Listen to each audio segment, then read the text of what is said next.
विधानसभा निवडणुकीच्या अनुषंगानं कोकणातलं राजकीय वातावरण सध्या ढवळून निघालेलं पाहायला मिळतं आहे। कोकणातल्या 3 जागांवरती सध्या महाविकास आघाडीच्या नेत्यांमध्ये या ठिकाणी रस्सीखेच पाहायला मिळते आहे। आपण या व्हिडिओच्या माध्यमातून कोकणातल्या याच महाविकास आघाडीतल्या 3 जागांसंदर्भातल्या समीकरणाविषयी पाहणार आहोत। नमस्कार, मी मनोज लेले। कोकणातल्या 3 जागांवरनं सध्या महाविकास आघाडीत रस्सीखेच पाहायला मिळते आहे। रत्नागिरी सिंधुदुर्ग जिल्ह्यातील 3 जागांवर सध्या महाविकास आघाडीचे विविध नेते दावे प्रतिदावे करताना पाहायला मिळत आहेत। चिपळूण सावंतवाडीवर शरद पवार गटाचा दावा तर राजापूरवरही काँग्रेस गट या ठिकाणी आग्रही असल्याचं पाहायला मिळत आहे। सावंतवाडी, राजापूर आणि चिपळूण ही ठाकरे गटाची हक्काची जागा आहे।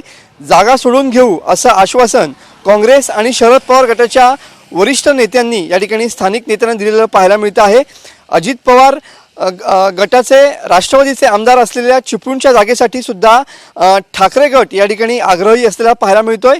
या ठिकाणाहून उद्धव ठाकरे गटाचे आमदार भास्कर जाधव या ठिकाणी उमेदवारीसाठी या ठिकाणी इच्छुक असल्याचं पाहायला मिळतं आहे।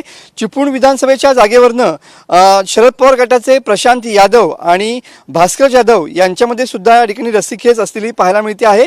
सिंधुदुर्ग आणि रत्नागिरी जिल्ह्यातील 3 जागांचा पेच हा अद्याप या ठिकाणी कायम असलेला पाहायला मिळतोय। त्यामुळं निवडणुकीच्या अनुषंगानं या 3 जागा महाविकास आघाडीतल्या कुठल्या पक्षाला मिळणार याची उत्सुकता सध्या ताणली गेलेली पाहायला।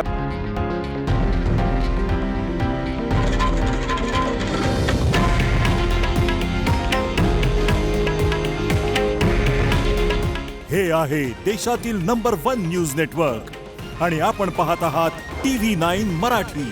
काळजी तुमची, हित महाराष्ट्राचं।